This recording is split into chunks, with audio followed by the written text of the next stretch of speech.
किसानों को सशक्त एवं मजबूत बनाने के साथ उन्नत खेती करने व शासन की योजनाओं को किसानों तक पहुंचाने के लिए सहकारिता जागरूकता कार्यक्रम योजना अंतर्गत चौरई सेवा सहकारिता समिति कार्यालय में सहकारी प्रबंध संस्थान भोपाल के डिप्टी डायरेक्टर अजय कुमार शर्मा की उपस्थिति में प्रशिक्षण कार्यक्रम का आयोजन किया गया, जिसमें किसानों को शासन की विभिन्न योजनाओं से अवगत कराते हुए जैविक खेती व मिट्टी का परीक्षण लगातार कराने के लिए प्रेरित किया गया। इस दौरान उपस्थित जिला सहकारी बैंक के हेमंत खत्री, जिला सहकारी बैंक शाखा चौरई के प्रबंधक राकेश कुमार साहू, चौरई सेवा सहकारिता समिति के शाखा प्रबंधक संतोष रघुवंशी के साथ समस्त स्टाफ व बड़ी संख्या में किसान उपस्थित रहे।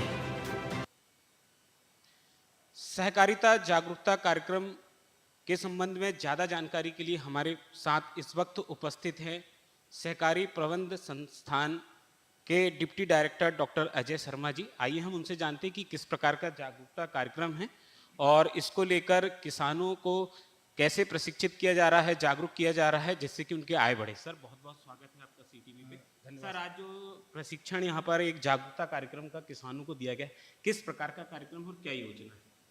बेसिकली मैं आपके चैनल का बहुत बहुत धन्यवाद ज्ञापित करता हूँ। आज का जो जागरूकता कार्यक्रम था वो भारत सरकार के सहकारिता मंत्रालय के अधीन जो कृषकों के लिए हित में काम वही योजनाएं हैं उनको जागरूक करने के लिए हम लोग किसानों के रूबरू हुए थे और उसमें भारत सरकार सहकारिता के माध्यम से उनकी समृद्धि कैसे हो इस ओर विचार विमर्श करती है और उनका पूरा सहयोग किसानों के आर्थिक उत्थान में रहता है।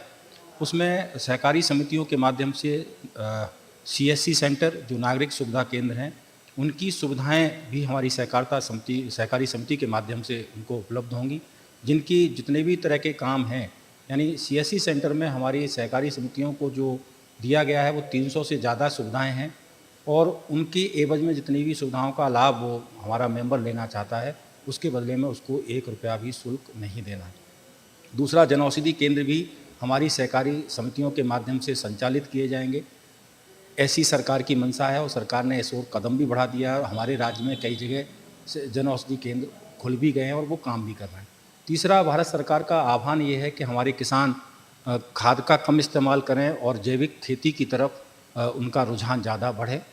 चौथा संशोधन उन्होंने ये किया था कि बहुत सारी दलहन और तिलहन हम दूसरे देशों से आयात करते हैं, उस आयात को रोकने के लिए जिसका भुगतान हमें विदेशी मुद्रा में करना पड़ता है, हमारा किसान उन दलहन और तिलहन को उत्पादित करे तो निश्चित तौर पर हमारे देश की विदेशी मुद्रा का भंडारण भी बढ़ेगा और जिससे हमारा देश आर्थिक उन्नति की ओर बढ़ेगा। चौथा, उन्होंने 20 सहकारी समितियों का भी संशोधन किया है और केंद्र लेवल पे एक 20 सहकारी समिति बनाई है और पूरे देश के सहकारी समितियों का उसमें रजिस्ट्रेशन किया गया है। जैसा कि आप सब लोग जानते हैं कि किसानों की एक आदतन वो अपने उत्पादित द्वारा बीज को कई सालों तक इस्तेमाल करता है जिससे उसकी उपज में कमी आती है। तो सरकार इस बार इस ओर भी अग्रसर है कि हम अपने किसानों को सहकारी समितियों के माध्यम से नया बीज प्रतिवर्ष उपलब्ध कराएंगे जिससे उनकी उपज आगे बढ़े और उनकी आर्थिक उन्नति हो सके। सर, इसमें जैसे कि आपने बताया जैविक खेती के लिए कि जैविक खाद का उपयोग करें, लेकिन आज के समय में जैसे कि यूरिया की जितना ज़्यादा किसान उत्पादन लेना चाहता तो उनके मन में एक या भ्रांति कहें या जो भी कहें कि यूरिया से उत्पादन बढ़ता है और जैविक खाद से उत्पादन घटता है, तो क्या ऐसा कुछ है सर? नहीं, बेसिकली अभी जैसे इफ्को और क्रफको ने जो डीएपी और यूरिया का इस्तेमाल हमारा किसान करता है तो ये थोड़ा सा लिक्विड फॉर्म में भी इन्होंने नैनो यूरिया और नैनो डीएपी का उत्पादित किया है। सबसे पहली बात तो यह है कि किसान हमारा जिस ज़मीन से उत्पादन लेना चाहता है उसकी मिट्टी की जांच वो नहीं कराता है, जबकि उसको मिट्टी की जांच करानी चाहिए जो एक साइंटिफिक तरीके से होती है। उसका सर्टिफिकेट मिलता है कि उसकी ज़मीन में जिंक की कमी है या किसी चीज़ की कमी है और अगर उसकी वो प्रतिपूर्ति करता है तो निश्चित तौर पर उसकी उपज पे असर भी पड़ेगा। दूसरा, क्रफको और इफ्को कंपनियां ये कहती हैं कि अब आप दानेदार खाद का इस्तेमाल कम करें और लिक्विड फॉर्म के जो केवल उसका पत्तियों पर ही छिड़काव होगा जिससे उत्पादन पे या ज़मीन पे कोई फ़र्क नहीं पड़ेगा और उत्पादन भी उससे ज़्यादा ही होगा। और कुछ किसानों की समस्या ये भी आई थी कि साहब 10 एकड़ 15 एकड़ मेरे पास ज़मीन है तो उसके लिए मैन पावर नहीं मिलती है तो उसका छिड़काव कैसे होगा। तो ड्रोन के माध्यम से भी छिड़काव करने की व्यवस्था नाबार्ड के द्वारा की जा रही है। नाबार्ड फाइनेंस भी समितियों को कर रहा है जो समितियाँ इच्छुक हैं और ड्रोन लेना चाहती हैं उनको ड्रोन भी वो उपलब्ध करा रहा है। वैसे इफ़को बाज़ार में भी ड्रोन उपलब्ध है।